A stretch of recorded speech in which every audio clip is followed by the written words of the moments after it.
Dia lemah lembut, dia lemah ya, betul-betul lemah karena dikatakan mengangkat kepalanya sendiri aja tidak bisa, bayi, saudaraku ya.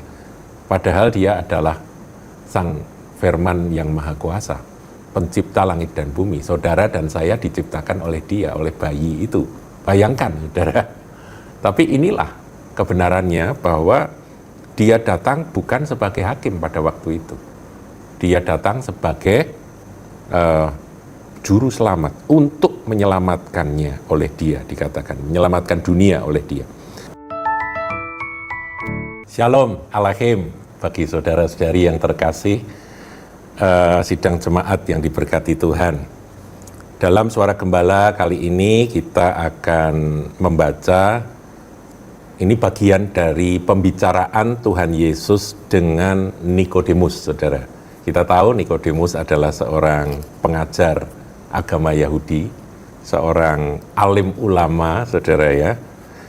Dan dia datang pada Tuhan Yesus pada satu malam untuk bertanya jawab. Dan Tuhan mengajar akan banyak hal, dan di dalam perikop tersebut, Yohanes pasal 3, kita temukan akan firman Tuhan yang sangat tajam, yang menjadi pegangan buat kita, orang-orang percaya. Saya akan bacakan, saudaraku, mulai ayat yang ke-15. Supaya setiap orang yang percaya kepadanya beroleh hidup yang kekal. Karena begitu besar kasih Allah akan dunia ini, sehingga ia telah mengaruniakan anaknya yang tunggal, supaya setiap orang yang percaya kepadanya tidak binasa, melainkan beroleh hidup yang kekal. Ayat 16 ini kan ayat hafalan buat orang Kristen, saudara. Ayat 17, sebab Allah mengutus anaknya ke dalam dunia bukan untuk menghakimi dunia, melainkan untuk menyelamatkannya oleh dia. Makanya Yesus itu adalah juru selamat dunia, saudara. Karena dia memang datang bukan untuk menghakimi. Nah, di sini kita perlu berhenti sejenak dan kita perlu memahami bahwa nanti pada kedatangan Tuhan Yesus kali yang kedua, dia datang sebagai hakim. Ketika dia datang sebagai bayi yang lemah yang lahir di kandang Bethlehem, Tuhan Yesus itu adalah juru selamat. Dia lemah lembut, dia lemah ya, betul-betul lemah karena dikatakan mengangkat kepalanya sendiri aja tidak bisa, bayi, saudaraku ya. Padahal dia adalah Sang Firman yang Maha Kuasa, pencipta langit dan bumi. Saudara dan saya diciptakan oleh dia, oleh bayi itu. Bayangkan, saudara. Tapi inilah kebenarannya bahwa dia datang bukan sebagai hakim pada waktu itu. Dia datang sebagai juru selamat untuk menyelamatkannya oleh dia, dikatakan menyelamatkan dunia oleh dia. Ayat 18, ini yang saya ingin ngajak saudara merenung khusus di ayat 18. Barang siapa percaya kepadanya, ia tidak akan dihukum. Saudaraku, langkah awal dari bebas hukuman itu adalah percaya bahwa dialah juru selamat. Jadi kita ini seperti sedang berjalan menuju jurang, dan jurang itu adalah jurang kebinasaan dan jurang penghukuman, begitu ya. Sedang jalan rame-rame ke sana. Kemudian ada Sang Juru Selamat, Tuhan Yesus. Dialah Juru Selamat. Firman katakan barang siapa percaya kepadanya. Dan kalau percaya kepadanya ya dengar omongannya. Dan mengikut dia. Kan begitu, saudaraku ya. Maka perjalanan dari manusia-manusia yang sedang menuju kebinasaan, menuju jurang kebinasaan ini akan disimpangkan, akan dialihkan, berjalan menuju kehidupan. Itulah arti dari pertobatan, itulah arti dari percaya. Jadi bayangkan, saudaraku, rombongan umat manusia sedang menuju kebinasaan, jurang kebinasaan, kemudian tampillah Yesus yang berkata, akulah jalan kebenaran dan hidup, tidak ada seorang pun sampai kepada Bapa kecuali melalui aku. Maka yang sadar bahwa aku ini sedang menuju pada kebinasaan, ikutlah dia. Dengar dia, percaya kepada dia, dan taatilah dia. Nah, di situ dikatakan barang siapa percaya kepadanya, ia tidak akan dihukum, dia tidak akan masuk ke dalam jurang itu. barang siapa tidak percaya, ia telah berada di bawah hukuman. Nah, ini lebih diperjelas, saudaraku, bahwa sesungguhnya vonis bagi semua manusia di atas muka bumi ini sudah dijatuhkan. Kalau seorang narapidana terbukti bahwa dia melakukan satu kejahatan yang besar, yang berat, maka dia diketok palu oleh hakim bahwa dia dihukum mati. Dia adalah narapidana dengan hukuman mati. Tapi dia belum mati. Dikatakan di sini, barang siapa tidak percaya, ia telah berada di bawah hukuman. Ya seperti narapidana tadi sudah divonis hukuman mati. Nah kemudian eksekusinya kapan? Nah itu nunggu. Nah sementara dia menunggu eksekusi, kalau datang seorang juru selamat yang berkata, kau ikut aku, engkau akan diluputkan dari hukuman itu. Mau atau tidak, saudaraku? Nah di sini diawali dengan kesadaran. Manusia harus sadar bahwa dia adalah orang berdosa. Manusia harus sadar bahwa dia adalah bukan orang yang benar dan baik. Jadi orang-orang yang merasa diri benar, merasa diri baik, itu memang susah untuk menerima juru selamat. Apalagi orang yang merasa bahwa dia pasti masuk surga, pasti tidak dihukum, pasti tidak binasa, punya keyakinan sendiri.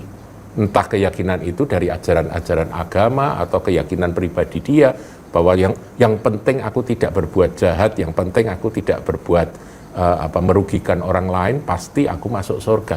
Dia pikir seperti itu, padahal semua manusia keturunan Adam itu mengandung benih dosa. Nah, ngomong benih dosa, saudara, saya sedikit mundur ya. Anak kecil itu kan, bayi itu kan innocent ya, baik sekali, manis sekali. Tidak ada bayi yang jahat gitu ya, baik, namanya bayi, polos.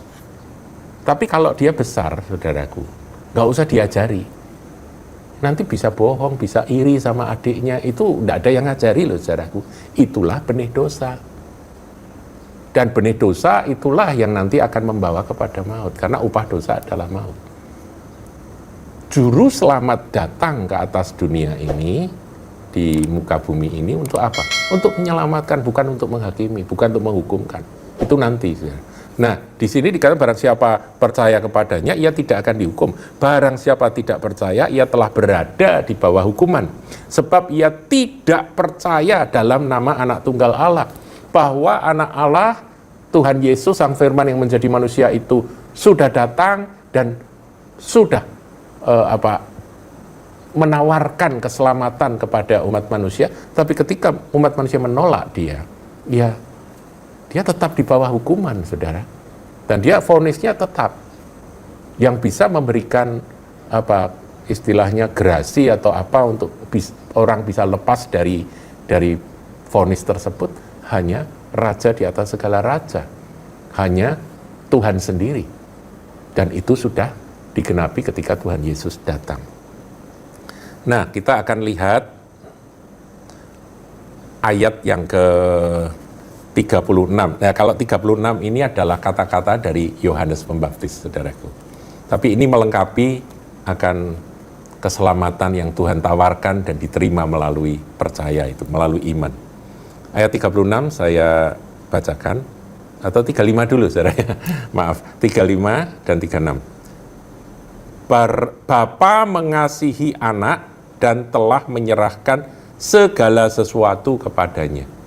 Jadi Bapa itu menyerahkan semua urusan manusia, siapa yang akan dihukum, siapa yang akan diselamatkan, itu semuanya diserahkan pada anak, pada Yesus. Ayat 36, barang siapa percaya kepada anak di sini anak Allah, yaitu Yesus, ia beroleh hidup yang kekal. Wow, diulang lagi, saudara, tadi. Barang siapa percaya tidak binasa, melainkan beroleh hidup yang kekal. Tetapi barang siapa tidak taat kepada anak. Nah, di sini perlu kita dalami, saudaraku, ayat ini. Pertama percaya, tapi di sini muncul taat. Ya, barang siapa percaya kepada anak, ia beroleh hidup yang kekal. Tetapi barang siapa tidak taat kepada anak. Nah, ada orang yang berkata, aku percaya Yesus, aku percaya Yesus. Tapi dia nggak pernah taat pada Tuhan Yesus. Tuhan Yesus berkata, pikul salib, sangkal diri, ikut aku. Nggak mau. Tuhan Yesus berkata, ampunilah orang yang bersalah kepadamu. Orang yang menzolimi kamu. Ampuni. Nggak mau mengeraskan hati. Menolak untuk mengampuni. Nah, ini tidak taat, saudaraku. Makanya beberapa waktu yang lalu ada seorang hamba Tuhan perempuan ya, yang cukup viral itu di WA group itu. Bagus, saudaraku. Dia berkata bahwa banyak orang Kristen itu merasa bahwa dia pasti diselamatkan, pasti beroleh hidup kekal. Tapi dia nggak mau ngampuni orang yang bersalah kepada dia. Dia simpan kepahitan sampai hari matinya. Selamat atau tidak? Dia bilang masuk neraka. Nah, ini kemudian kalau dikaitkan dengan ayat ini, ada benarnya, saudaraku. Kalau dia nggak bertobat dan mau mengampuni orang yang bersalah kepada dia, melepas kepahitan itu, dia nggak akan beroleh hidup kekal. Di sini barang siapa percaya kepada anak, ditanya, kamu percaya kepada Yesus? Percaya. Yesus Juru Selamat, percaya. Oke, kamu beroleh hidup kekal. Senyum, ketawa, haleluya. Tapi kemudian ayat berikut dibacakan, tetapi barang siapa tidak taat kepada anak, ia tidak akan melihat hidup. Taat, saudaraku. Kalau percaya, ya belajar taat. Tuhan baik, saudara. Kalau Anda mau taat dan mengalami kesulitan, ada Roh Kudus yang akan menolong kita. Ia tidak akan melihat hidup kalau tidak taat, melainkan murka Allah tetap ada di atasnya. Artinya apa, saudaraku? Penghukuman tetap jalan. Jadi mari kita punya doktrin yang lengkap dari satu ayat dengan ayat lain. Kita saling kita kumpulkan dan kita jadikan ini satu kesatuan. Jangan comot satu ayat. Barang siapa percaya tidak binasa melainkan beroleh hidup kekal, selesai begitu ya. Ya itu memang ada kebenarannya, tetapi penjabarannya seperti apa. Jadi saudaraku, kita ini sebagai anak-anak Tuhan, ayo kita berjalan maju dari iman kepada iman, artinya dari ketaatan kepada ketaatan juga. Tuhan Yesus memberkati.